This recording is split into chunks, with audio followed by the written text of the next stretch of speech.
Iya, Bapak Ibu, salam.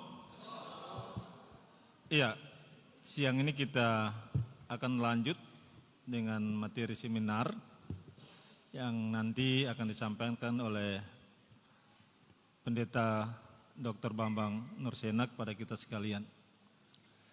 Namun sebelum kita memulai dengan seluruh acara seminar ini, mungkin Bapak Ibu yang masih di luar bisa masuk. Ini penting sekali bagi kita, dan kesempatan ini Bapak Ibu bisa menerima berbagai pengetahuan, tapi juga melihat situasi kondisi yang nanti kita akan hadapi ke depan, terutama kita ada di tengah-tengah mayoritas, walaupun sekarang kita agak naik 25-75, tapi itu tantangan besar bagi kita. Sehingga tema kita hari ini, tantangan iman Kristen di akhir zaman, meneguhkan keilahian Yesus Kristus sebagai Tuhan, ini penting. Mungkin Bapak Ibu banyak mengikuti, lihat di YouTube bagaimana perdebatan, apologetika, sebuah pertentangan iman di mana terkadang kita punya Tuhan yang kita sembah itu dihina dan sebagainya. Nah, hari ini Bapak Ibu di Jemaat Maranatha harus bersyukur karena yang hadir di depan Bapak Ibu ini orangnya, pakarnya yang akan memberikan penjelasan bagi kita terkait dengan tantangan yang kita akan hadapi ke depan itu. Karena itu sebelum Bapak Pendeta Dr. Bambang Nursena akan memberikan materi, paling tidak saya memperkenalkan beliau sedikit kepada kita. Nanti lebih dalam beliau akan memperkenalkan nama beliau tadi, Pendeta Bambang Nursena. Beliau sudah berkeluarga, istri ada, punya anak 3 laki-laki. Bapak juga seorang dosen di STT Intim Makassar. Beliau dari gereja Ortodoks, dan Bapak belakangan ini lebih banyak berada di Australia. Tapi karena kegiatan ini kita undang Bapak, sehingga Bapak ada bersama dengan kita. Kita sepakat waktu Bapak Ibu, waktu yang dikasih 1,5 jam. Jadi nanti kita bisa mengakhiri sekitar 1:30. Karena itu tidak buang waktu, saya memberikan kesempatan kepada Bapak Pendeta Dr. Bambang Nursena dan lebih memperkenalkan diri kepada Bapak Ibu sekaligus menyampaikan materi yang akan Bapak sajikan. Saya persilakan. Terima kasih Bapak Ibu, saudara-saudara, untuk mendasari perbincangan kita tentang ajaran-ajaran yang menjadi fenomenal pada zaman akhir. Kita bisa membaca firman Tuhan dari 1 Yohanes pasal 2, mulai dari ayat yang ke-18. Anak-anak, jadi saya akan membaca dari Alkitab Terjemahan Baru edisi 2. Edisi 2 Lembaga Alkitab Indonesia. Kadang-kadang ada sedikit penekanan yang berbeda, tapi silakan dibandingkan dengan TB edisi pertama, ini TB edisi kedua. Anak-anak, inilah waktu yang terakhir, dan seperti yang telah kamu dengar bahwa antikristus akan datang. Sekarang telah bangkit banyak antikristus, dan hal inilah yang kita mengetahui bahwa waktu ini benar-benar waktu yang terakhir. Memang mereka berasal dari kita, tetapi mereka bukan bagian dari kita, sebab jika mereka bagian dari kita, tentu mereka tetap bersama kita. Tetapi hal itu terjadi supaya nyata bahwa mereka semua bukan bagian dari kita. Namun kamu telah beroleh pengurapan yang dari Yang Kudus, yang dengan demikian kamu semua mengetahuinya. Aku menulis kepadamu bukan karena kamu tidak mengetahui kebenaran, tetapi justru karena kamu mengetahuinya dan karena kamu juga mengetahui bahwa tidak ada dusta yang berasal dari kebenaran. Siapakah pendusta itu? Bukankah dia yang menyangkal bahwa Yesus adalah Kristus? Inilah antikristus, yaitu dia yang menyangkal baik Bapa maupun Anak. Sebab siapa yang menyangkal Anak, ia tidak memiliki Bapa. Siapa yang mengakui Anak, ia memiliki Bapa. Adapun kamu, apa yang telah kamu dengar sejak semula harus tetap tinggal dalam kamu. Jika apa yang telah kamu dengar sejak semula itu tetap tinggal dalam kamu, kamu akan tetap tinggal dalam Anak dan di dalam Bapa. Inilah janji yang telah dijanjikannya sendiri kepada kita, yaitu hidup yang kekal. Nah, saudara-saudara, teks ini sebetulnya terkenal sekali ya, dikaitkan dengan fenomena pengajaran sesat pada akhir zaman. Dan itu dalam surat Yohanes yang pertama, pasal 2 ayat 18 itu ditengarai tentang seorang antikristus yang akan datang. Seorang antikristus akan datang, berarti belum datang. Ayat ini ditulis oleh Rasul Yohanes ketika beliau dalam masa-masa tuanya berada di kota Efesus. Jadi itu ketika dia menghadapi banyak ajaran yang merongrong gereja. Namun di sini ada dua penekanan. Yang pertama, seorang antikristus. Berarti belum datang, akan datang. Tapi sekarang ini artinya pada masa Rasul Yohanes sudah banyak antikristus. Inilah tandanya bahwa ini adalah masa-masa yang akhir. Jadi ada dua antikristus di situ. Antikristus dalam bentuk tunggal, seorang antikristus yang akan datang. Tapi sejak zaman Rasul Yohanes itu sudah mulai ada antikristus yang sudah mengganggu pengajaran para rasul. Dan ayat berikutnya setelah ayat 19 menggunakan kata mereka. Berarti yang dimaksudkan mereka ini kan kata jamak kan, berarti antikristus tadi. Ya, tidak secara khusus merujuk kepada antikristus yang akan datang, yaitu antikristus besar itu. Nah, kita selama ini di gereja kan, khususnya di gereja-gereja karismatik itu kan takut sekali dengan angka 666 ya kan. Yang ditekankan itu yang eskatologi itu. Sampai kemudian dulu ada ulang tahun Metro TV yang ke-6 itu tuliskan 6 melingkar-lingkar, katanya itu antikristus sudah datang, padahal bukan itu.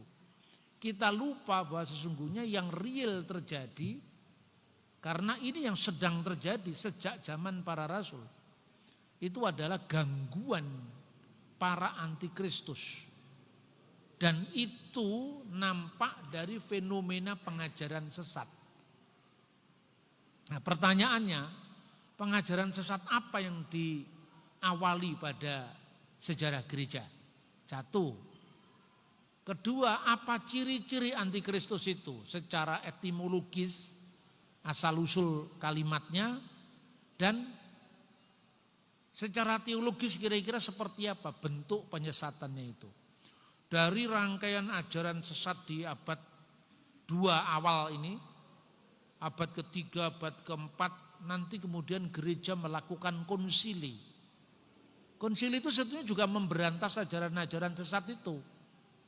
Konsili yang pertama dilakukan gereja-gereja sebelum perpecahan, itu konsili Nisea. Ketika gereja diganggu oleh ajaran Arius yang menyangkal keilahian dan ketuhanan Yesus. Itu tahun 325. Lalu muncul lagi konsili oikomenis yang kedua, tahun 387, membahas ajaran tentang Allah Tritunggal. Lalu muncul lagi ketika pribadi Kristus diperdebatkan. Maka gereja tiba pada kesimpulan, Kristus itu sepenuhnya Allah sebagai firman Allah dan sepenuhnya manusia. ketika dia turun ke dunia menjadi putranya Bunda Maria, muncullah konsili Efesus yang waktu itu menghadapi ajaran Nestorius. Ajaran itu muncul ya kemudian dari tahun 341. Lalu masih ada yang berikutnya lagi, peristiwa Kalsedon dan seterusnya 451 sampai gereja modern. Jadi artinya jauh-jauh hari Rasul Yohanes sudah memberikan sinyal bahwa pada masanya itu sudah mulai muncul penyesatan. Lah, lalu cirinya apa sekarang? Pertama kita lihat secara etimologis ya, dalam ulasan gramatikal eksegesi itu adalah kata dajjala. Jadi antikristus itu bahasa Yunani. Itu sebenarnya terjemahan dari bahasa Aramaik. Bahasa Aram itu bahasa yang dipakai Tuhan Yesus sehari-hari. Itu Mesiha Dagala. Jadi Mesiha itu bahasa Ibraninya Ha-Masiah. Di bahasa Aram untuk kata sandang tetap itu di belakang. Jadi Masiha artinya the Mesiah atau Ha-Masiah. Kalau bahasa Ibrani kata sandang tetap itu di depan, kalau bahasa Aramaik kata sandang tetap di belakang. Jadi Mesih ditambahi A, jadi Mesiha itu artinya Ha-Masiah, Al-Masih. Lalu Dagala itu artinya ada dua. Kalau kita membaca di dalam Matius 24 ayat 24, di situ diterjemahkan dengan pseudo Kristos. Pseudo itu artinya palsu. Kristus palsu. Tetapi dalam 1 Yohanes pasal 2 itu diterjemahkan anti Kristos. Jadi anti itu melawan. Makanya ciri anti Kristus itu memalsu atau meniru sekaligus melawan. Nah, mari kita cari sendiri. Kira-kira kekuatan besar apa di dunia ini yang meniru kekristenan sekaligus memalsu kekristenan. Nah, banyak orang-orang Protestan yang menerima warisan konflik abad lalu.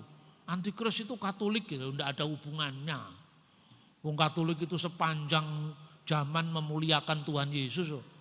Soal terjadi perbedaan penafsiran itu kan tidak mengganggu ajaran utamanya. Katolik ditolak tapi kelompok-kelompok bidat-bidat baru malah diterima. Bener enggak? Ini sering muncul, makanya saya itu kalau ngomong itu kadang-kadang ya vulgar itu supaya tidak ada dusta di antara kita. Ya kan? Jelas itu antikristus itu cirinya melawan sekaligus memalsu. Nah, kita bisa meneliti itu. Pertama kali ciri antikristus yang meraga atau mengambil tubuh secara wadak, secara fisik dalam bentuk ajaran-ajaran sesat. Itu mereka asalnya dari kita. Tapi karena tidak benar-benar, ya artinya mengikuti ajaran yang benar, akhirnya dia terpisah dari kita. Itu ajaran bidat maksudnya di situ. Nah, bidat itu cirinya yang pertama itu tadi, memalsu atau meniru, dan yang kedua itu adalah ajaran yang melawan. Jadi kalau Anda menghadapi sebuah ajaran yang terang-terangan melawan kan mudah menghadapinya. Ya toh? Misalnya kalau bicara tentang ateisme yang agresif melawan kekristenan itu kan jelas. Ini orang yang tidak bertuhan kan mudah sekali melawannya. Tapi kalau kami juga pengikut Yesus, kami lebih tahu dari ajaran Yesus, kami menyempurnakan ajaran Yesus, kan lebih sulit. Wong ngakunya ikut Yesus kok. Lah ini yang terjadi. Jadi memalsu dan meniru tetapi sebenarnya dia melawan inti kekristenan. Nah, kita kan bisa melihat dari sejarah. Pada zaman abad-abad awal, itu gereja sudah menghadapi ajaran sesat ini. Yaitu apa? Gereja yang memisahkan Yesus dari Kristus. Ini bukan gereja, komunitas, sorry.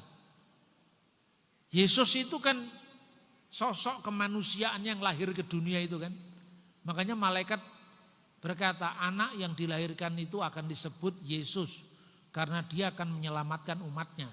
Jadi Yesus itu bukan nama Allah. Yesus itu nama kemanusiaan firman yang menjadi manusia. Nah, lalu Kristus itu artinya yang diurapi, dia yang diurapi. Itu makna yang sesungguhnya. Karena yang memaknai itu orang Yahudi, maka setiap raja yang diurapi Tuhan namanya Masiah. Masiah itu yang diurapi dengan minyak. Kegagalan demi kegagalan dalam sejarah Israel, setiap raja dilantik gagal, akhirnya muncullah pengharapan dia yang satu-satunya diurapi, yaitu juru selamat pada akhir zaman. Makanya dari Masiah, artinya yang diurapi, lalu mereka menunggu Masiah, satu-satunya yang diurapi sebagai juru selamat. Kira-kira seperti itu munculnya kata Masiah itu. Tapi oleh orang Gnostik itu ajaran sesat yang tidak bisa diverifikasi. Ajarannya itu benarnya dari mana. Subjektif sekali. Pokoknya dia menerima wahyu yang menyempurnakan, itu ciri ajaran Gnostik. Dan tidak bisa di cross check secara historis. Gnostik itu muncul sejak abad pertama akhir. Dan yang menghadapi itu Rasul Yohanes. Makanya perhatikan, banyak rasul yang meninggal sebelumnya. Matius wafat sebagai martir, Markus wafat sebagai martir. Padahal Markus tidak lebih tua daripada Yohanes. Dia mati duluan tahun 68 Masehi di Mesir. Tapi Yohanes itu sampai umur 96 tahun gak mati-mati. Rupanya Tuhan masih punya urusan dengan dia, disuruh menuntaskan ajaran-ajaran sesat. Jadi kira-kira nanti termasuk saya usianya panjang. Karena tugasnya juga untuk memberantas mereka-mereka yang suka memutar balikkan Alkitab itu kan. Itu Yohanes meninggal di Efesus tahun 96. Dan sebelum dia meninggal itu dia menghadapi ajaran sesat ini. Salah satunya perwujudan ajaran itu dilakukan oleh orang yang bernama Kerintos. Bukan Korintus, kalau Korintus nama kota. Kerintos itu mengajarkan begini. Tidak selamanya Yesus itu Kristus. Jadi Kristus itu dipahami sebagai roh besar yang tinggal pada Yesus yang kelihatan itu. Lah roh itu kadang-kadang datang, kadang-kadang pergi. Gitu. Ajarannya memang aneh-aneh itu. Kapan dia datang? Ketika Yesus dibaptis. Kapan dia pergi? Ketika Yesus disalib. Makanya kemudian ada kaitannya dengan itu, kita baca di Yohanes pasal 5. Yohanes pasal 5. Ayat 6. Inilah dia yang telah datang melalui air dan darah, yaitu Yesus Kristus, bukan saja dengan air, tetapi dengan air dan dengan darah. Rohlah yang memberi kesaksian, karena roh adalah kebenaran. Jadi jelas di sini ya, datang dengan air dan datang dengan darah. Apa artinya datang dengan air? Pada saat dia dibaptis. Engkaulah anakku pada hari ini, aku berkenan kepadamu. Engkaulah anakku yang kuasih, kepadamu lah aku berkenan. Jadi saat itu katanya kaum Gnostik, roh itu datang memasuki Yesus di dunia. Ketika Yesus disalib, roh itu pergi lagi. Makanya model kristologi sesat yang saya namakan kristologi teh celup inilah Yohanes menulis pasal ini, pasal 5 ayat 1. Di ajaran ini meresahkan gereja. Maka dia mengatakan, Yohanes mengatakan, Yesus itu tidak hanya menjadi Kristus saat dia dibaptiskan. Lalu dipermaklumkan dari surga, engkaulah anakku yang kukasih, kepadamu lah aku berkenan. Tetapi juga ketika Yesus mati, itu karya yang utuh. Yesus selama-lamanya adalah Kristus. Itu yang pertama. Yang kedua, ajaran yang kedua, dari kelompok yang sama ini, dia menyangkal Yesus itu tidak sepenuhnya jadi manusia. Jadi Yesus itu hanya tampaknya manusia, tapi dia tidak benar-benar menjadi manusia. Itulah yang kemudian direaksi oleh Yohanes pasal 4 mulai dari ayat 1. Saudara-saudara yang terkasih, janganlah percaya kepada setiap roh, tapi ujilah roh-roh itu apakah mereka berasal dari Allah. Sebab banyak nabi-nabi palsu bermunculan di dunia. Dengan demikian kamu mengenal roh Allah, setiap roh yang mengaku bahwa Yesus Kristus telah datang sebagai manusia berasal dari Allah. Dan setiap roh yang tidak mengaku Yesus, maksudnya Yesus yang telah datang sebagai manusia, tidak berasal dari Allah. Roh itu adalah roh antikristus, dan tentang dia kamu dengar bahwa ia akan datang dan sekarang ini sudah ada di dalam dunia. Jadi penyesatan terbesar itu terjadi pada akhir zaman dengan kedatangan antikristus yang tunggal tadi. Tetapi fenomena itu sudah mulai dari abad ke abad. Nah, itulah kemudian kalau kita runut dalam sejarah gereja, itu kita tidak salah persepsi lagi. Jadi kalau Korintus itu ajarannya belum terlampau apa istilahnya terang-terangan, Marcion ini sangat terang-terangan. Marcion ini penerusnya Korintus. Suatu saat katanya sejarah ini, yang nulis sejarah ini adalah Irenaeus. Irenaeus itu muridnya Polikarpus, dan Polikarpus muridnya Rasul Yohanes. Itu tulisannya terpelihara semua sampai hari ini. Salahnya gereja modern tidak mau belajar dari akar sejarah. Akibatnya bingung begitu diserang. Yesus baru jadi Tuhan dilantik tahun 325 kita heboh. Maka saya selalu mengatakan para apologet Kristen, keunggulan kekristenan itu adalah data-data yang lengkap. Nah kalian kalau diajak adu ayat jangan mau. Karena kalau adu ayat kita mesti kalah. Kenapa kalah? Karena belajar Alkitab ini tidak mudah. Ini buku yang mencakup kurun waktu sekitar 1.500 tahun. Bahasanya kitab Taurat, kitab Kejadian, Keluaran, Imamat, Bilangan, Ulangan, kalendernya coba cari hari Paskah. Bulan Paskah bukan Nisan, Nisan itu baru muncul setelah zaman pembuangan. Lah kalau orang tidak paham, lah ini ayat Alkitab saling bertentangan. Loh zamannya berbeda, nama kalendernya juga beda, dipersoalkan. Nah terus kemudian dibandingkan misalnya satu kitab yang namanya Quran. Lah Quran itu kan kitab yang muncul dari satu zaman. Satu zaman, satu nabi yang diyakini sebagai penerima wahyu, satu bahasa, ya lebih mudah belajarnya. Ya kan? Kalaupun belajar sejarah cukup sejarah abad ke-7. Kalau belajar arkeologi cukup arkeologi zaman Nabi Muhammad. Lah ini apa arkeologi zaman Romawi cocok untuk masanya Daniel, cocok untuk masanya Musa. Itu berbeda-beda coba. Mene tekel urfasin itu bahasa apa? Itu enggak ada dalam bahasa Ibrani, enggak ada dalam bahasa Aram, enggak ada dalam bahasa itu bahasa Persia. Kenapa bahasa Persia? Karena waktu itu konteksnya pembuangan Babel. Itu loh saudara-saudara. Jadi ada banyak hal yang sesungguhnya secara metodologis kita ini keliru. Keliru dalam apa? Meladeni orang-orang yang sok usil ngurusi agama orang. Padahal kita tidak pernah ngurusi mereka. Lah kita jangan mau terjebak. Kalau kita mau terjebak, kita ngomong kitabnya orang itu bisa masuk penjara. Karena dianggap melakukan tindak pidana penodaan agama. Tapi kalau mereka yang ngomong hanya dihukum 4 bulan. Kalau yang ngomong itu Kristen 10 tahun kan gak imbang ini. Menghadapi ketidakadilan seperti ini musuhnya hanya ilmu pengetahuan. Bukan emosi.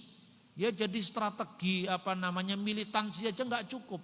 Militansi tanpa strategi adalah kekalahan. Makanya kita jangan menjadi petinju yang sembarang memukul. Nah kembali kepada antikristus tadi.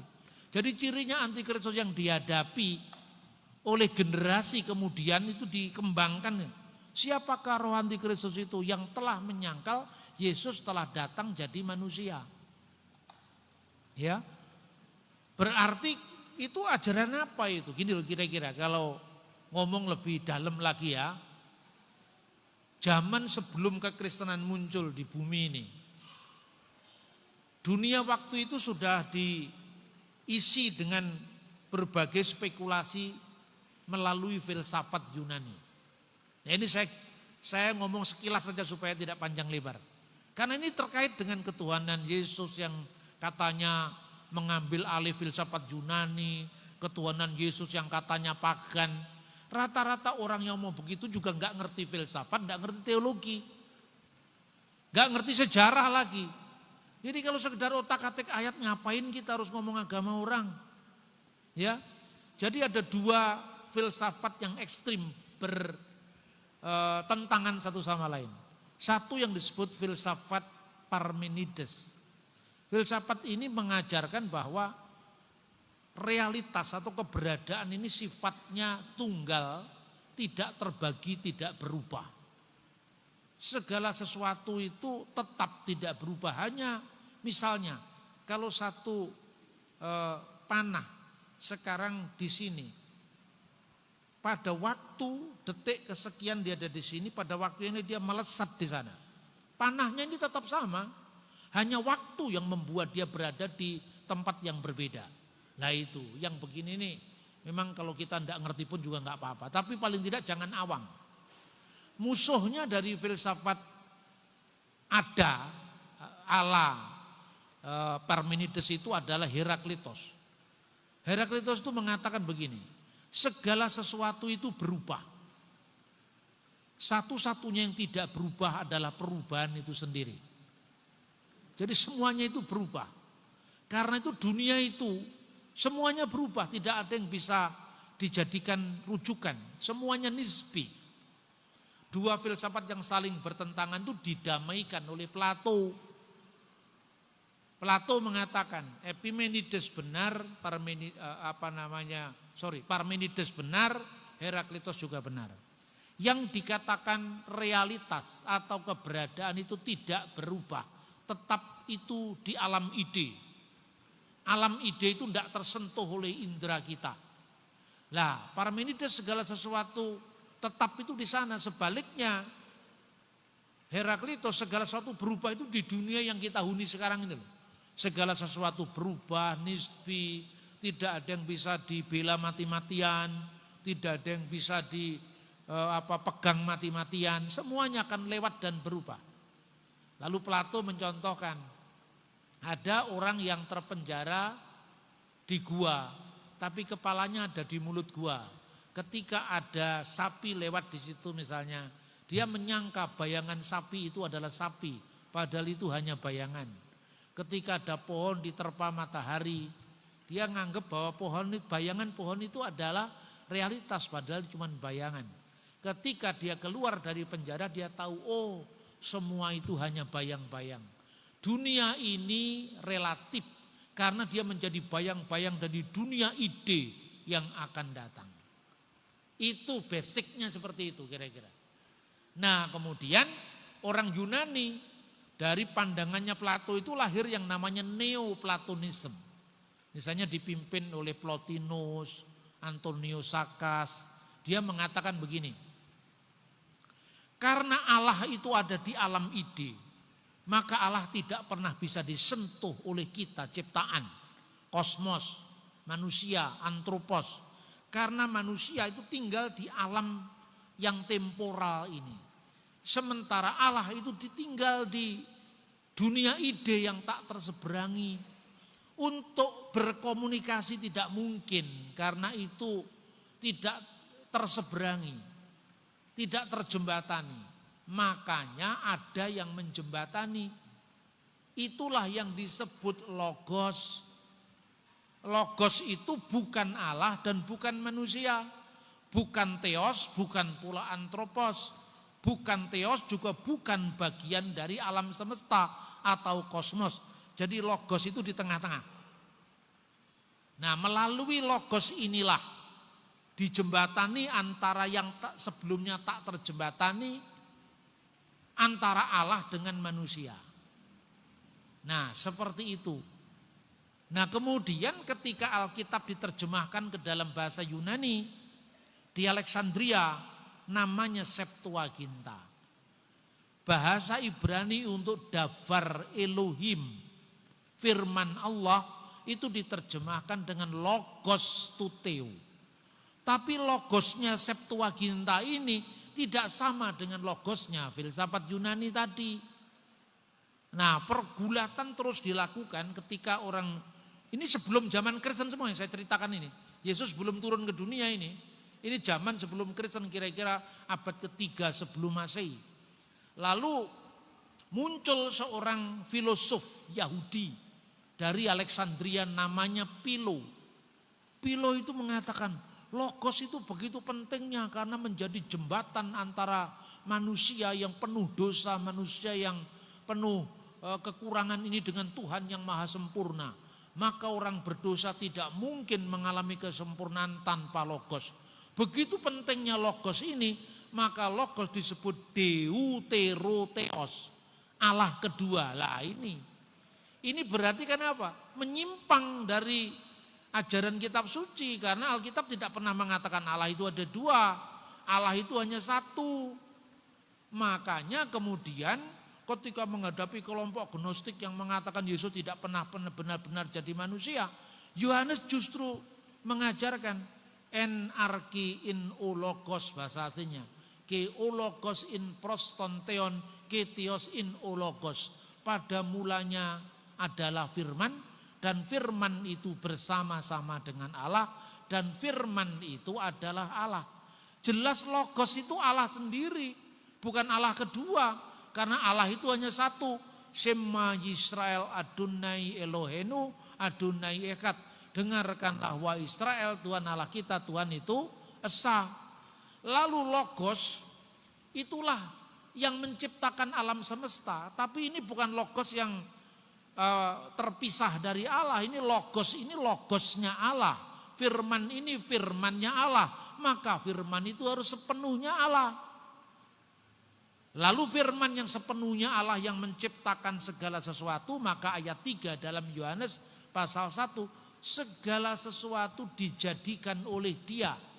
Dia di sini Yesus sebagai firman, sebagai logos, dan tanpa Dia, tanpa firmannya Allah, tidak ada sesuatu pun yang telah jadi dari segala yang telah dijadikan. Lalu ayat 14, dan firman itu dan logos itu telah menjadi manusia.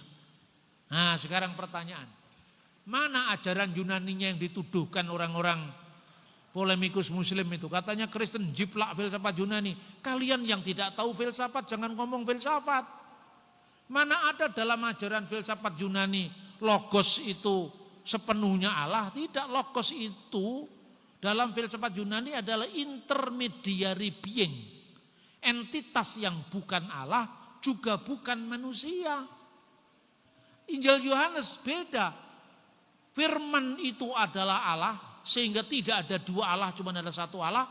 Dan firman itu telah menjadi manusia dan diam di antara kita, dan kita telah melihat kemuliaannya, yaitu kemuliaan yang diberikan kepadanya sebagai anak tunggal Bapa, penuh kasih karunia dan kebenaran. Mana miripnya dengan filsafat Yunani? Istilahnya sama, tapi pemikirannya justru membabat habis filsafat neoplatonisme. Nah, makanya saudara-saudara, saya melihat dari dua sisi. Teologinya ya kita pahami, tapi akar kata yang mengkomunikasikan gagasan Kristen kepada dunia saat itu juga harus dipahami. Nah, itulah ajaran sesat di awal sejarah gereja. Saya runut lagi. Marcion ini lebih kurang ajar lagi dari pendahulunya, Korintus. Dia mengobrak-abrik kanon perjanjian baru. Makanya gereja nanti melakukan kanonisasi. Apa yang dia lakukan? Jadi kalau Yesus tidak benar-benar jadi manusia, Ya mau-maunya dialah, dia datang kapan aja dia mau, dia pergi kapan aja dia mau. Kau datang dan pergi sesuka hatimu. Itu ajaran gnostik itu. Guyon itu. Supaya Anda selalu ingat apa yang saya sampaikan. Ya kan? Belajar teologi itu tidak mudah. Maka perlu dijembatani dengan komunikasi yang agak-agak lucu begitu supaya Anda ingat, oh itu yang dimaksudkan gnostik itu lagunya Diana Nasution misalnya gitu loh. Jadi kapan dia mau dia datang, kapan dia pergi dia datang. Dia tidak benar-benar jadi manusia. Karena tidak benar-benar jadi manusia, mungkinkah bayangan, mungkinkah entitas bayangan punya silsilah? Padahal Matius diawali dengan inilah silsilah Yesus Kristus anak Daud anak Abraham. Jelas silsilahnya, jelas siapa nenek moyangnya. Injil Matius buang. Injil Markus diawali dengan apa? Diawali dengan baptisan Yesus di Yordan. Roh tidak bisa dibaptis karena dalam ajaran yang paling awal tadi dia hanya tampaknya muncul pada saat Yesus dibaptis, tapi kemudian pergi lagi, kan gitu kan? Makanya tidak mungkin Markus diterima, Markus dibuang sama Marsion.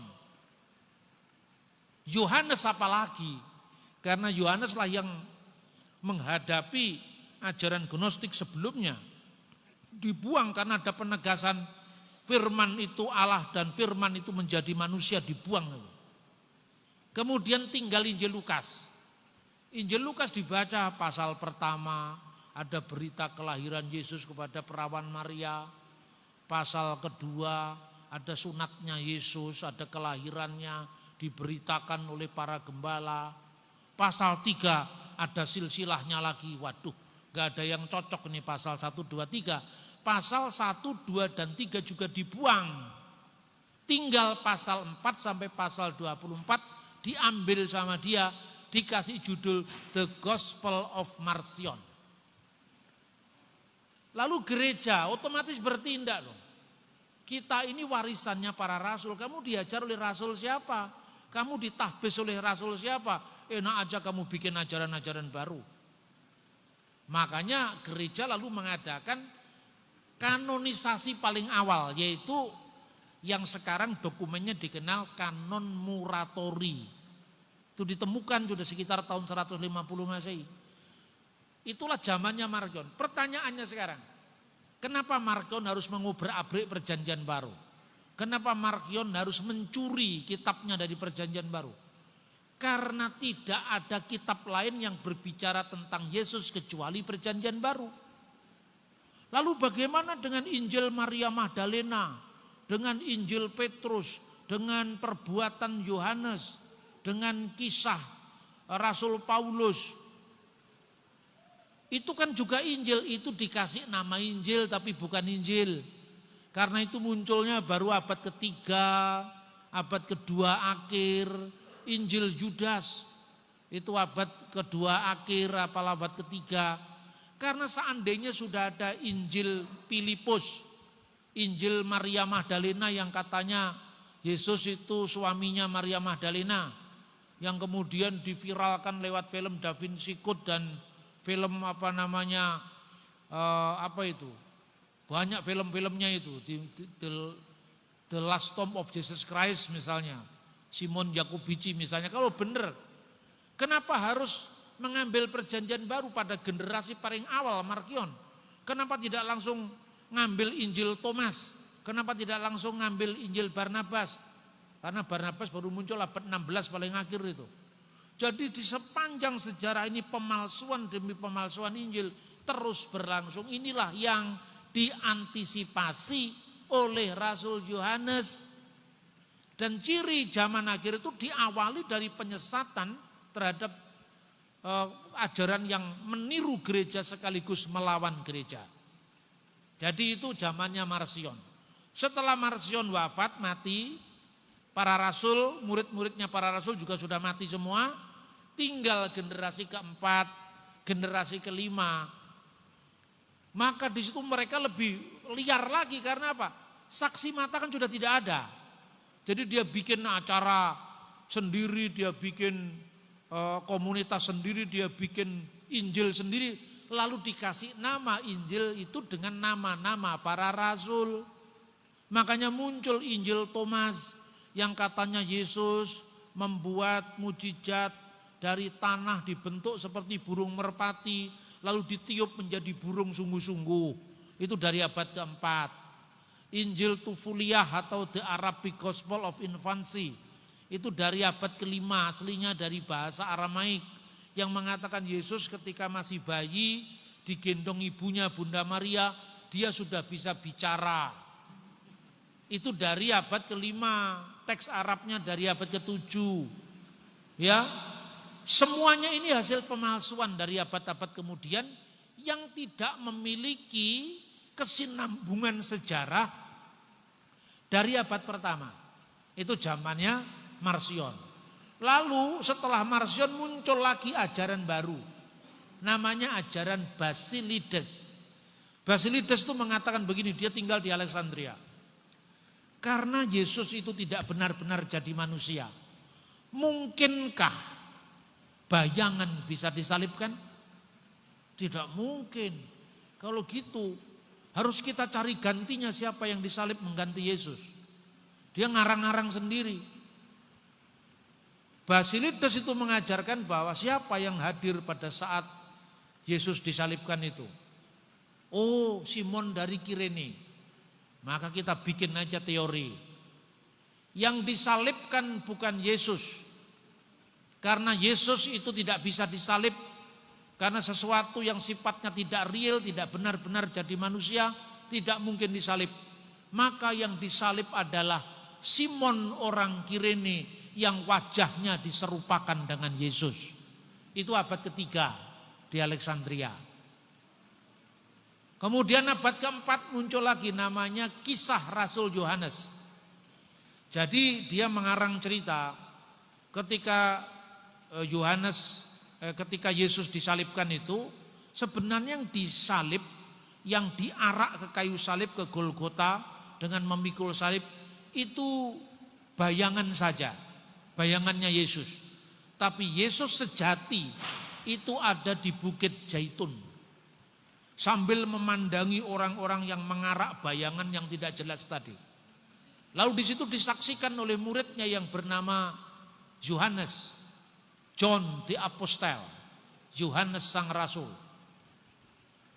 Kemudian dikatakan, Yohanes, kamu lihat Yohanes, kamu lihat John, apa yang ada di sana? Ya guru, mereka mencambuki engkau, mereka memahkotai engkau dengan duri.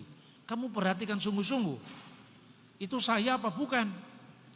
Ya lihat, loh ternyata hanya bayangan. Lalu dia penasaran, Yesus di mana kalau gitu? Aku yang asli ada di sini, itu bukan aku. Itu hanya bayangan yang mereka salib itu. Lalu mereka lihat Yesus, dipegang tangannya seperti daging. Itu sebetulnya jiplakan dari kisah Injil Yohanes tentang Thomas yang menyaksikan bekas paku di tangannya itu loh. Ketika diraba tangannya mirip dengan daging. Tapi begitu dia lihat kakinya tidak menyentuh tanah. Ajaran model kayak begini inilah yang menjadi tantangan gereja mula-mula. Lalu dia pegang lagi tangannya Yesus. Oh, seperti kapas ternyata. Jadi berubah-berubah karena Yesus itu datang pergi semau dia. Itulah ajaran gnostik. Karena ajaran itu meningkat lebih parah lagi, Yesus tidak benar-benar real jadi manusia, hanya tampaknya manusia, serupa dengan manusia, maka disebut doketisme.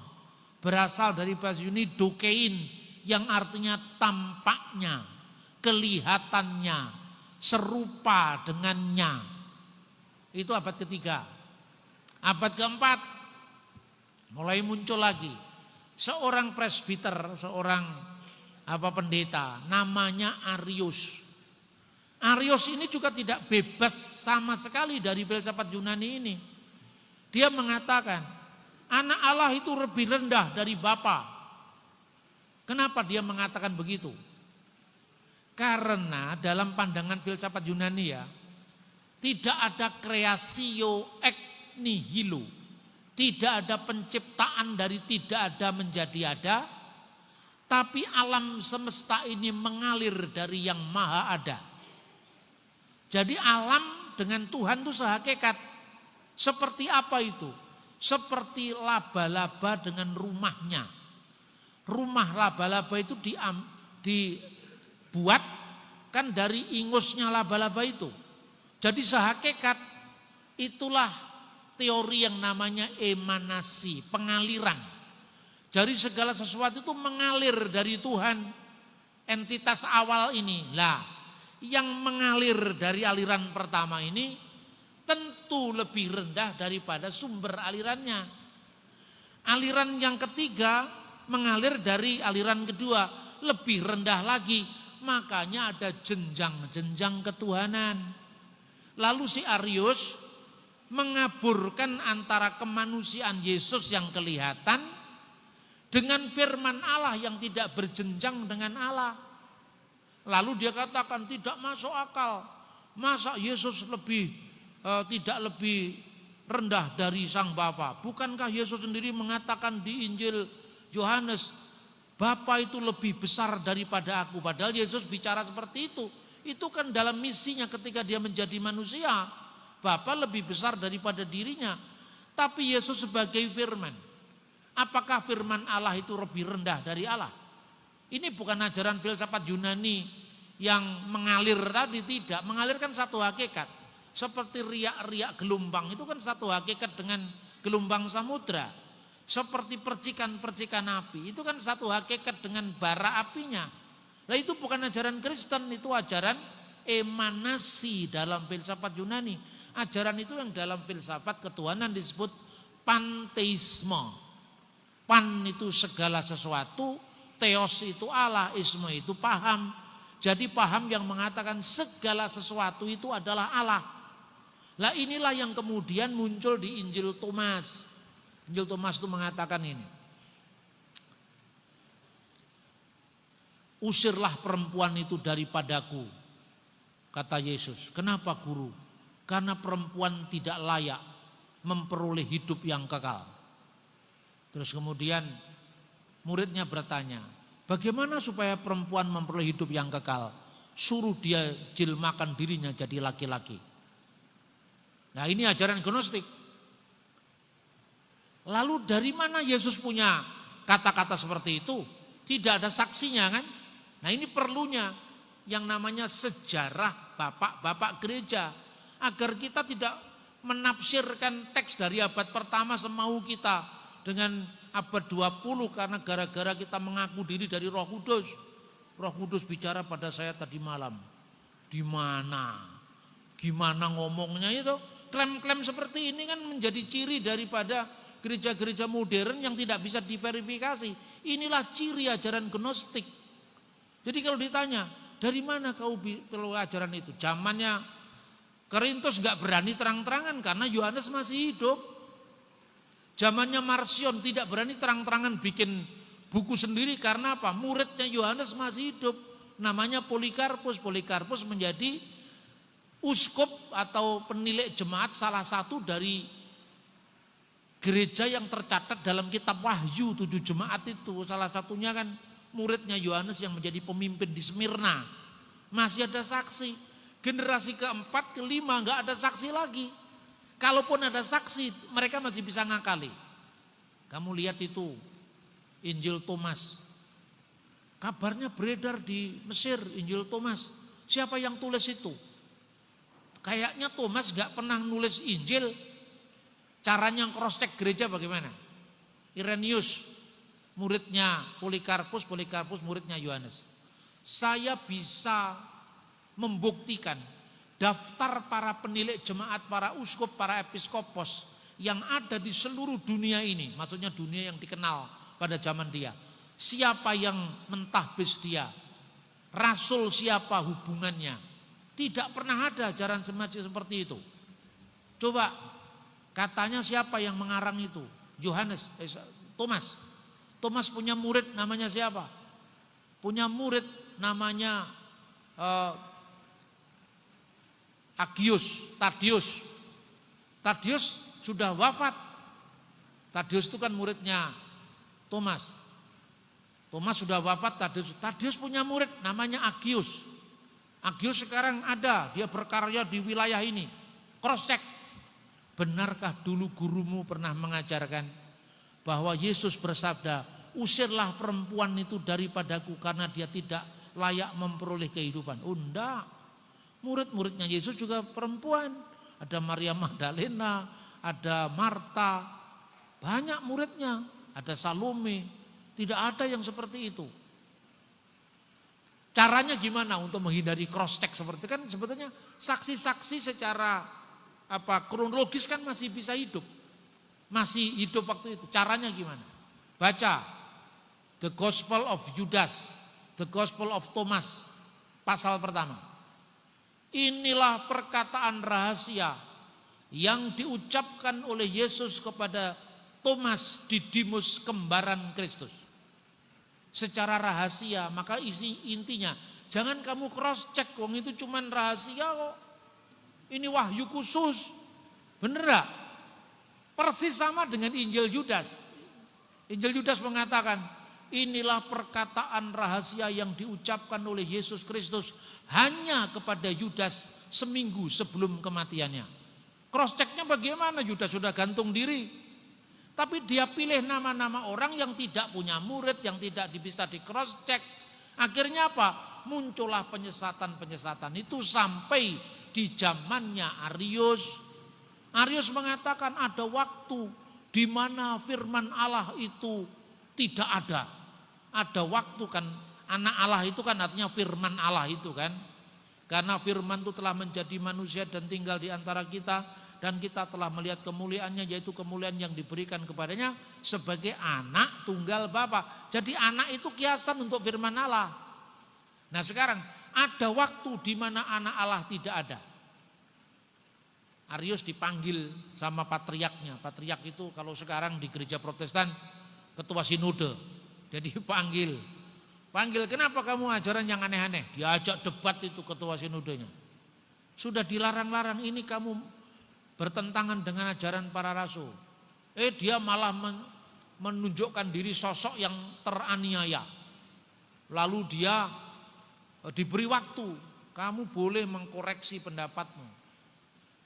Lalu para uskup di wilayah Alexandria, kumpullah 100 orang uskup dari berbagai macam wilayah gereja, kumpul di Alexandria untuk mendiskusikan yang benar Arius atau gereja.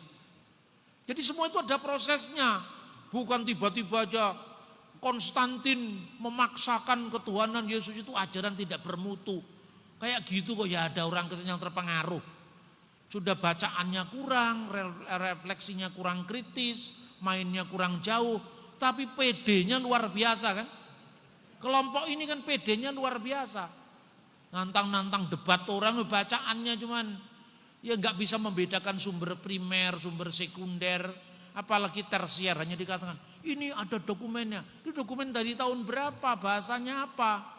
Alkitab terjemahan Melayu dari abad ke-17 dipertentangkan dengan Alkitab TB tahun 74. Ya mesti aja bahasa itu berubah. Yang berubah itu adalah bahasanya. Makanya Alkitab itu butuh revisi. Yang direvisi kan bukan pesan teks aslinya. Saya berikan contoh yang sering saya berikan. Berikanlah tumpangan sesamamu dengan percuma. Bahasa Melayu tahun 60-an percuma itu artinya cuma-cuma. Tapi kalau sekarang kata itu dipertahankan di Alkitab terjemahan lama, percumalah kita beri tumpangan, kan begitu. Berubah, maknanya berubah. Kenapa di Alkitab terjemahan terbaru kata korban pakai huruf O itu diganti U? Karena kurban dalam bahasa dulu itu sama dengan korban. Korban di bait Allah, korban persembahan, korban ukupan, korban penebus salah, korban penebus dosa. Itu tulisannya korban. Sekarang dibedakan dalam bahasa Indonesia antara korban dan kurban.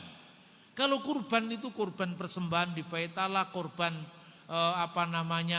buah sulung, korban bakaran.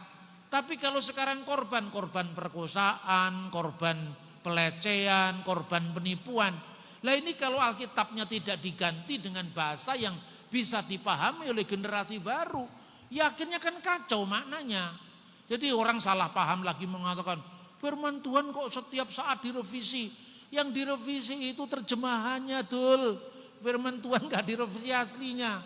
Gini aja gak ngerti-ngerti atau sengaja tidak mau mengerti. Iya kan? Contoh yang lain. Ya, kata perkara. Kata perkara kalau zaman dulu itu artinya suatu hal, perihal. Selidiki, nyatakan segala perkara. Tapi perkara sekarang ini artinya bergeser kasus. Kasus perdata, kasus pidana. Masa Tuhan suruh menyelidiki kasus? Makanya terjemahan Alkitab perlu direvisi. Ingat ya, terjemahannya yang direvisi. Teks aslinya tetap sama. Nah itu loh saudara-saudara, kadang-kadang ini mesti dikomunikasikan. Kalau tidak dikomunikasikan, kita akan bisa lost generation, generasi kita. Saya sering melakukan pelatihan-pelatihan seperti ini. Agar khotbah-khotbah di gereja sudah cukup. Tapi ringankan beban dari para pendeta itu. Dengan melahirkan pelayanan kaum awam. Ya sekalipun dia belajar teologi bukan untuk ditahbis jadi pendeta. Tapi untuk memperluas jaringan pelayanan gereja, karena tidak mungkin seluruh pendeta menjawabi orang satu-satu. Sekarang belum dibikin bukunya dijawab, besoknya muncul lagi yang baru. Kristen nyolong Tauratnya Yahudi, coba. Jadi kita tidak main di dunia medsos ini, kita bisa ketinggalan. Tapi kalau kita main di dunia medsos, nunggu kita ahli, kita akan kelewatan. Kita akan ketinggalan.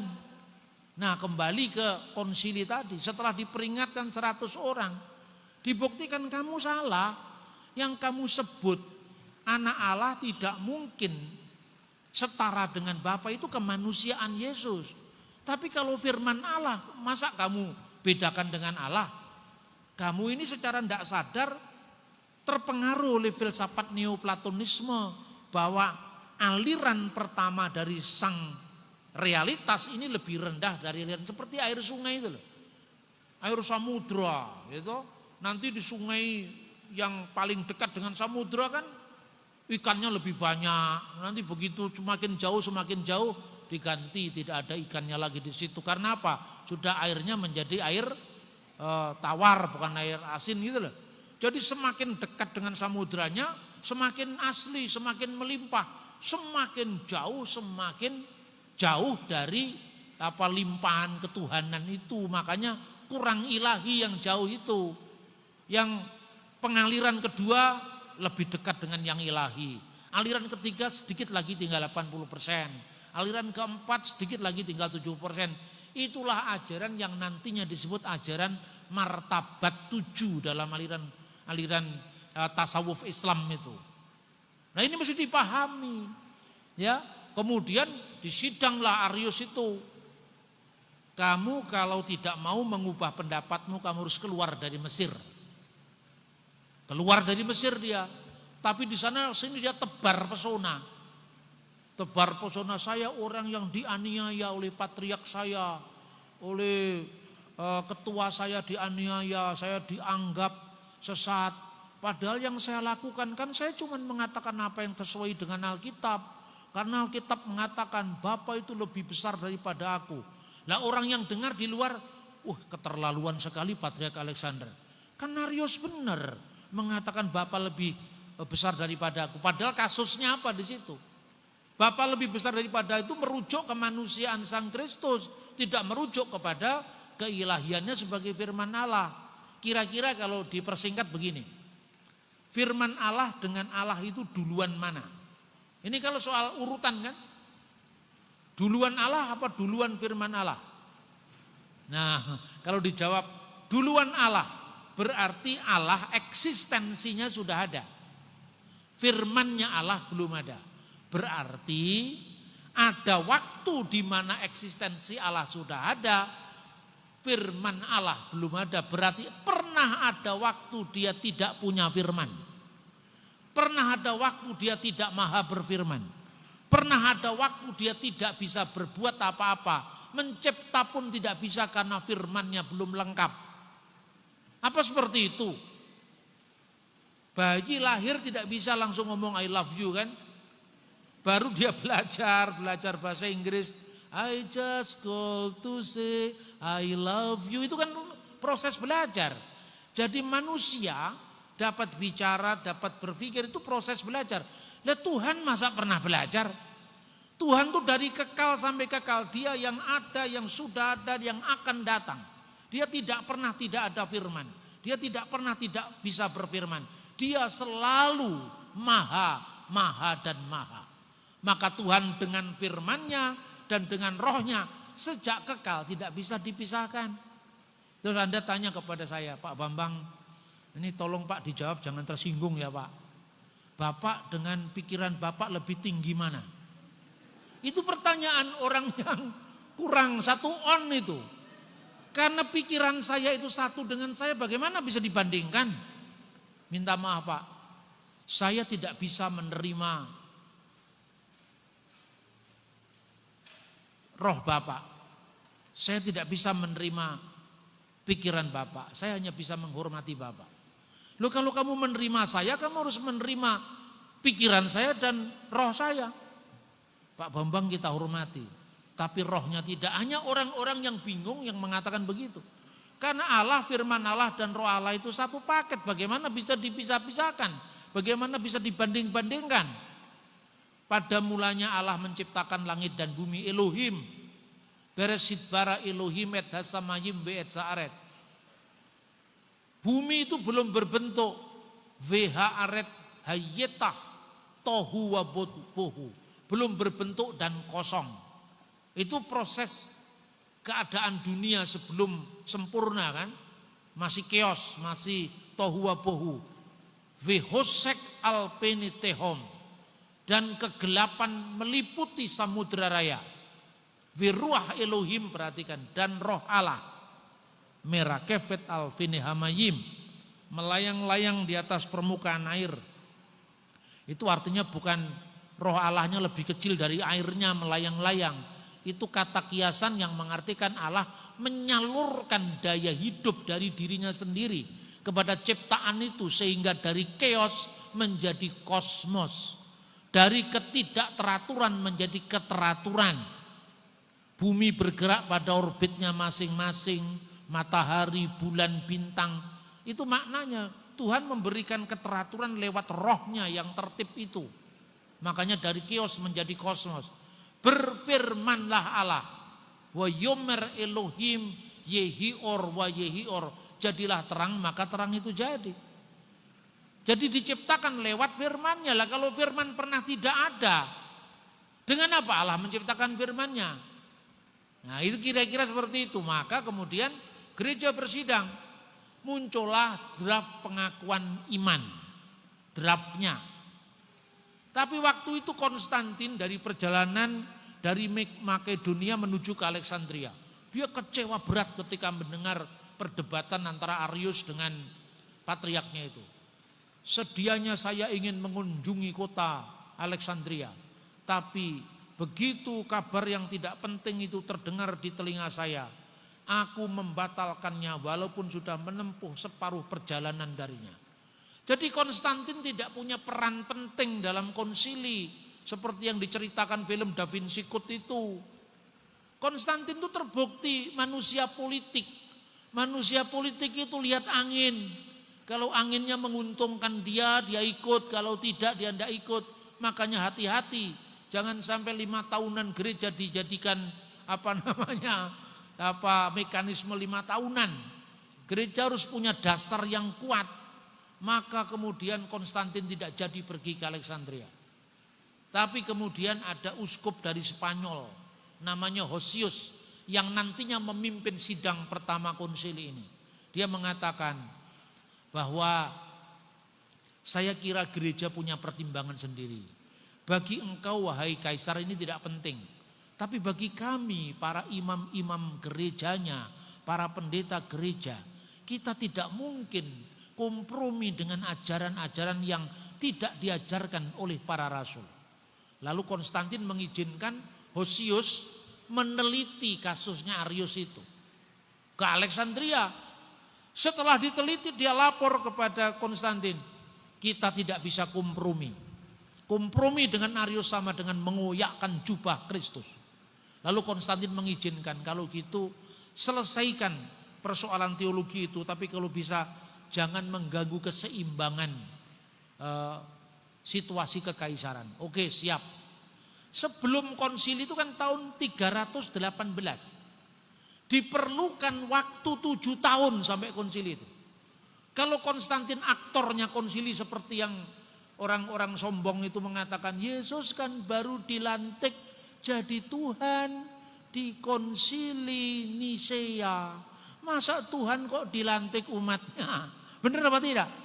Yang orang-orang yang ngomong begitu itu. Pelajarilah sejarah dari sumber primer. Baca itu langsung, Historia Ecclesiastica, karya Socrates Scholastikus yang hidup pada masa yang sama. Baca tulisannya Eusebius dari Kaisarea dengan sejarah gerejanya. Jangan membaca kutipan dari kutipan. Lalu kutipan dari kutipan, itu mahasiswa saya sering saya marahi. Kamu tahu dari mana kesimpulan ini? Dari buku, Pak. Buku apa? Runtut pijar sejarah gereja. Itu kan sumber sekunder itu. Kutipan yang dikutip oleh Tony Land ini kamu cross check dengan sumber aslinya. Baru saya oke, kalau enggak oke itu. Masa mau jadi sarjana sumbernya kutipan dari kutipan. Akibatnya kamu enggak bisa jawab. Kalau nanti ditanya, Yesus kok dilantik? Oh, itu kan seperti itu kan kurang ajar. Memang ya kurang diajar persoalannya. Kurang makan buku, kurang makan literasi. Nah, terus kemudian pada prakonsili, masih ada prakonsili loh saudara-saudara. Di kota Antioquia. Di kota Antioquia itu karena hasil Arius tadi kan tebar pesona kemana-mana. 3 orang berhasil dipengaruhinya. Antara ini Eusebius dari Nikomadea, Eusebius dari Kaisarea. Terpengaruh sama dia. Kenapa terpengaruh dengan Arius? Gara-gara Arius itu kalau ngomong kepada A ya ke A dia budaya di situ dia memang canggih itu. Dari komunikasi sosialnya memang luar biasa. Maka gereja yang benar kadang-kadang karena kalah berkomunikasi dengan mereka yang di luar itu, kita juga kalah. Makanya kita mesti luas ya dalam komunikasi. Jangan kaku, hitam putih. Ya kita mesti agak luas menyampaikan. Arius mengatakan, saya ini didolimi oleh patriark saya diusir dari Alexandria. Padahal saya cuma mengatakan dalam pengakuan iman itu. Dan aku percaya akan Yesus Kristus, anak Allah. Loh, saya kan mengatakan anak Allah. Terus kemudian gambar Allah. Ya, yang cahaya kemuliaan Allah kan sama dengan apa yang saya sampaikan. Yang terlebih dulu dari segala sesuatu. Nah itu kan ada ayatnya di Kolose. Gambar Allah yang terlebih dulu dari segala ciptaan. Tapi dia punya makna berbeda dengan maknanya Rasul Paulus. Yang sulung itu dimaknai sebagai ciptaan mula-mula. Sementara yang sulung dalam pemahaman Rasul Paulus dan para rasul yang lain. Yang sulung itu tidak harus anak pertama. Hak kesulungan bisa diperebutkan. Ayo sekarang, kan yang sulung Esau, kenapa Yakub?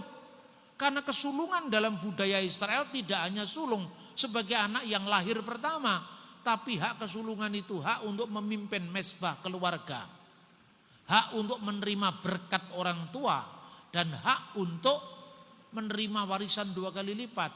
Esau hanya memahami menerima warisan 2 kali lipat.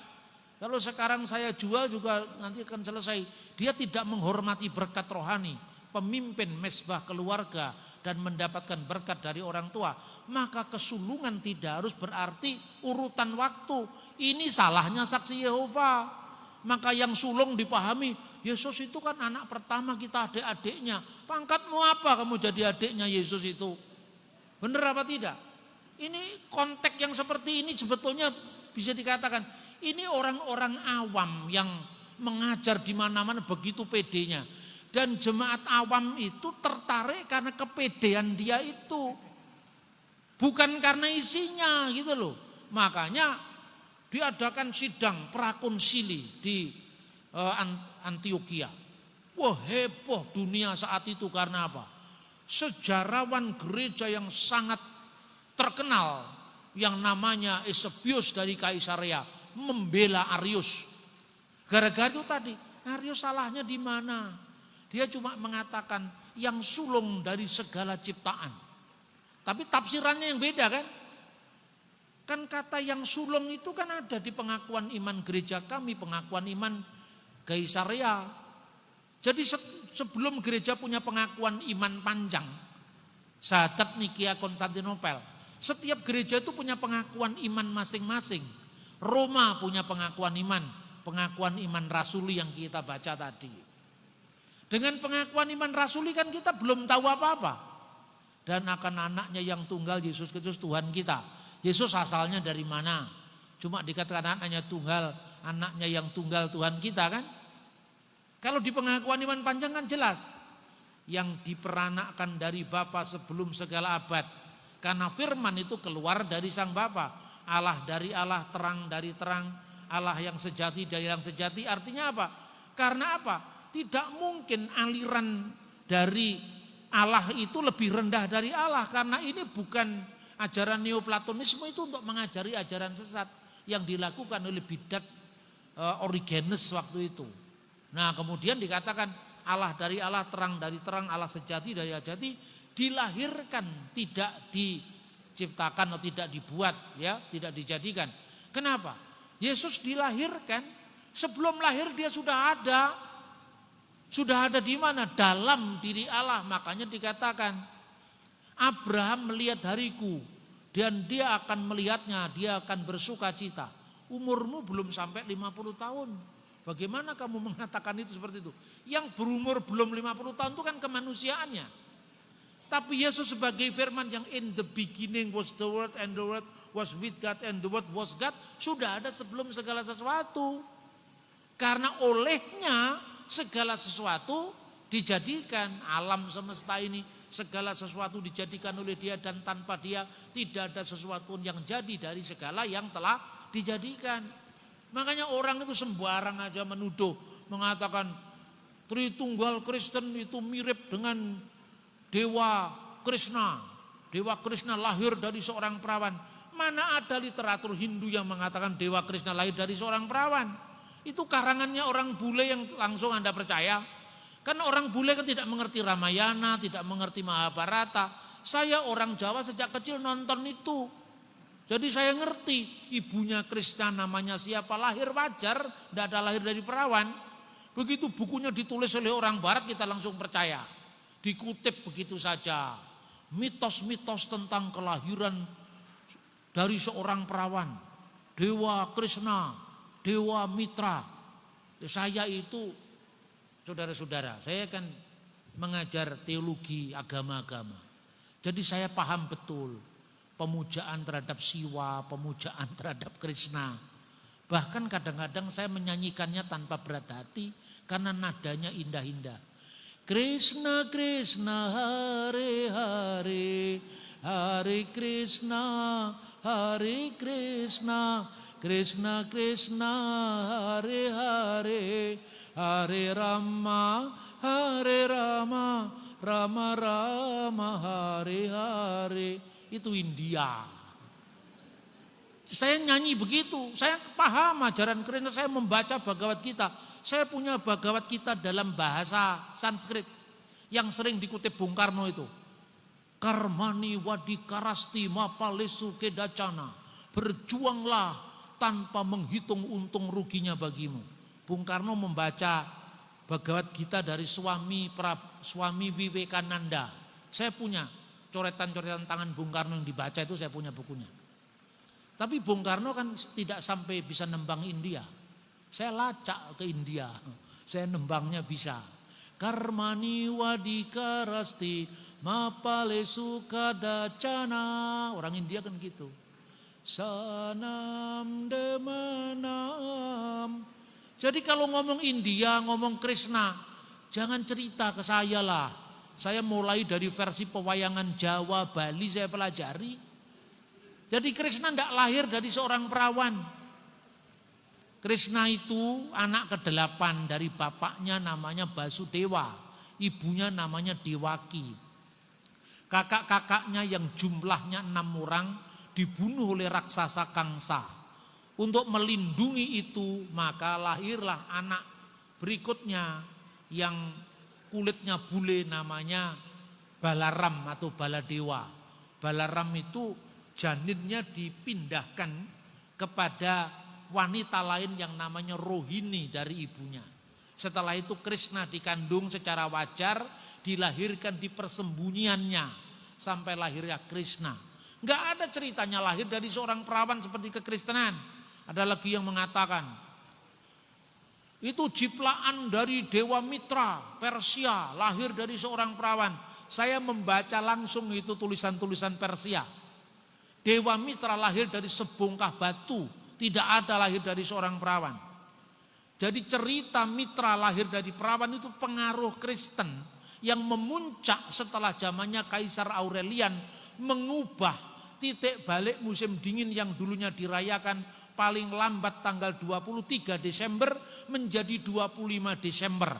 Karena kelahiran Dewa Matahari dijiplak dari Natal gereja. Jangan dibalik. Jadi katanya gereja mengambil Natal dari Dewa Pagan, itu keliru, kebalikannya. Karena sebelum Natal diperingati, 25 Desember dijadikan perayaan Dewa Matahari yang namanya Natalis Sol Invicti, itu tahun 190-an itu sudah ada Hippolytus dari Roma. Hippolytus itu nulis bukunya yang berjudul komentar-komentar kitab Daniel. Dia mengatakan di situ kapankah Yesus itu dilahirkan? Dia mengatakan egeneto pro octo kalandon Januarion. Yesus dilahirkan 8 hari sebelum 1 Januari. Kenapa 8 hari sebelum 1 Januari? Karena tahun baru Kristen dihitung sejak sunatnya Yesus. Karena orang Yahudi dihitung hari ke-8. Nah, sebelum hari ke-8, 8 hari mundur ke belakang 25 Desember. Itu sudah ada dalam dokumen sebelum Dewa Matahari dirayakan. Ini akibatnya kalau kita tidak melacak sumber-sumber primer. Karena Natal 25 Desember itu baru dipersoalkan oleh Paul Ernest Jablonski. Tahun kira-kira 1800 sekian abad 19 itu. Kenapa kita begitu percaya? Tapi karena ada hal yang belum kita bereskan. Semangat Protestan yang anti Katolik itu tidak boleh ada lagi. Karena munculnya pendapat ini hanya karena supaya beda dengan Katolik. Akibatnya kita tidak bisa mengendalikan lagi munculnya sekte-sekte baru yang sekarang justru menjadi batu sandungan bagi orang luar untuk menerima kekristenan. Nah itu saudara-saudara. Arius akhirnya menghebohkan dunia purba waktu itu. Tahun 318 sampai kemudian tahun 325 itu awalnya dia lakukan di wilayah yang namanya Antioquia. Lalu 3 orang ini setelah semua mengakui draft pengakuan iman tanda tangan. Tapi 3 orang ini termasuk Eusebius dari Kaisarea masih diberi kesempatan untuk meluruskan pemahamannya tentu lewat diskusi-diskusi teologis di sebuah konsili yang akan diadakan ya di kota Ankara. Ankara itu sampai Turki sekarang masih ada.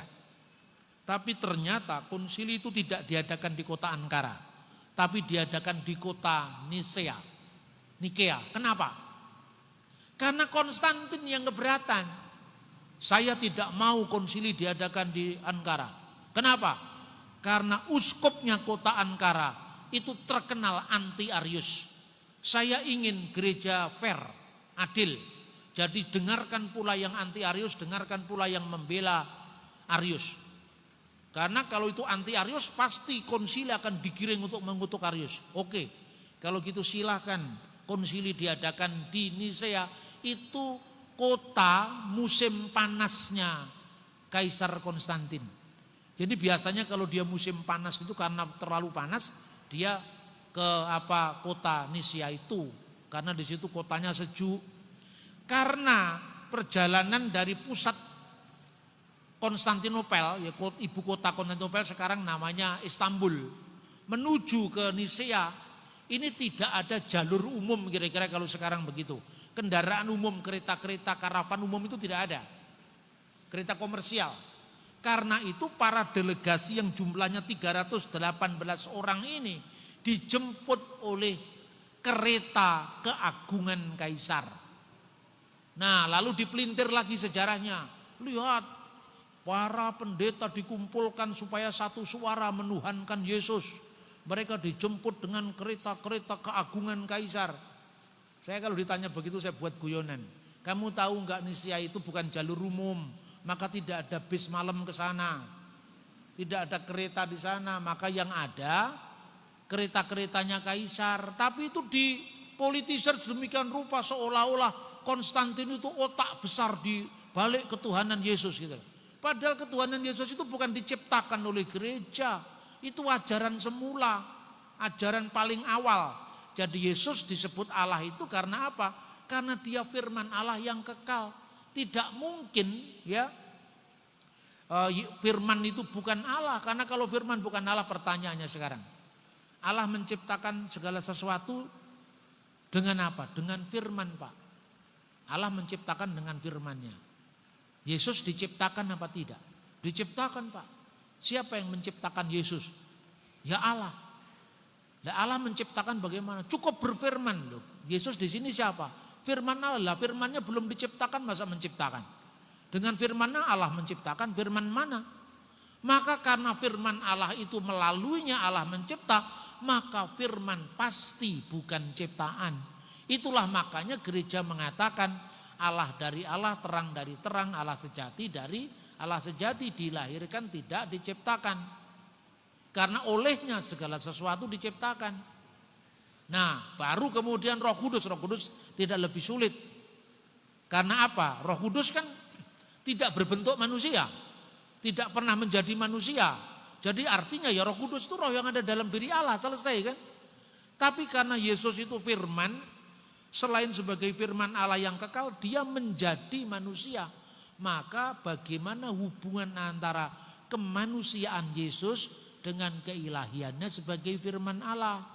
Itulah yang dibahas pada konsili-konsili berikutnya, termasuk Efesus, termasuk Kalsedon. Di mana Yesus pernah mengaku diri Allah? Ya jangan kamu tuntut, akulah Allah, sembahlah aku. Jokowi pun juga tidak mengatakan, akulah Presiden Republik Indonesia. Hormatilah aku sebelum aku diganti Pak Prabowo. Juga tidak pernah ada. Tapi ketika Thomas melihat bukti kebangkitannya, dia menyeru, ya Tuhanku dan Allahku. Yesus menerima penyembahan itu. Itu saya kira yang bisa sampaikan. Terima kasih.